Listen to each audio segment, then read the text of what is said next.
Días, tardes o noches, profe, no sé cuándo va a estar viendo este video, pero a continuación pasaré a explicar los ejercicios 1 y 2 del trabajo bimestral de física. Bueno, en el primer ejercicio se nos pide encontrar el calor específico de un metal desconocido cuya masa es de 500 gramos, el cual se ha encontrado en agua hirviente durante varios minutos. Se dice que este se echa en un vaso de espuma de poliestireno que contiene 1 kilogramo de agua a 20 grados y que esa agua después de algunos minutos pasa a tener una temperatura de 22 grados. Lo primero que tenemos que hacer es extraer los datos. Primero, significa la masa del metal, es decir, esta es de 0.5 kilogramos. Después, la temperatura inicial del metal. Se nos dice que este ha pasado en agua hirviente y como desconocemos qué tipo de metal es, asumimos que la temperatura es de 100 grados. Después se nos dice que el agua permanece en una temperatura constante de 22 grados una vez agitada. Entonces, ya que el metal se encuentra en el agua, asumimos que su temperatura final también será de 22 grados. Ahora, los datos del agua. La masa, 1 kilogramo. La temperatura inicial, como se nos dice en el problema, es de 20 grados. Y la temperatura final de 22 grados. El calor específico del agua es de 4186 joules sobre kilogramo por grado centígrado. Una vez entendido esto, pasaríamos con la fórmula. La fórmula para calcular la cantidad de calor es la masa por el calor específico por la variación de la temperatura. Pero en este caso se hace una igualación de los dos elementos, tanto del metal desconocido como del agua. Es decir, igualamos las dos cantidades de calor, tanto la del metal desconocido como la del agua. Ahora pasaríamos a despejar la ecuación.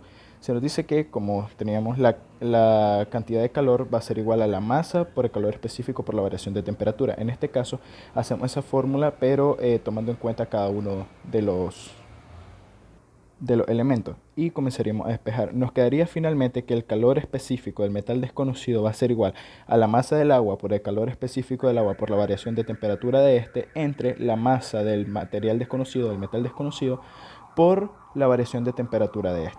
Finalmente, a la hora de realizar la operación solo se sustituyen los datos en la fórmula ya despejada y nos quedaría de la siguiente forma: 1 kilogramo por 4186 joules sobre kilogramo por grado centígrado por 2 grados centígrados entre 0.5 kilogramos por menos 78 grados centígrados.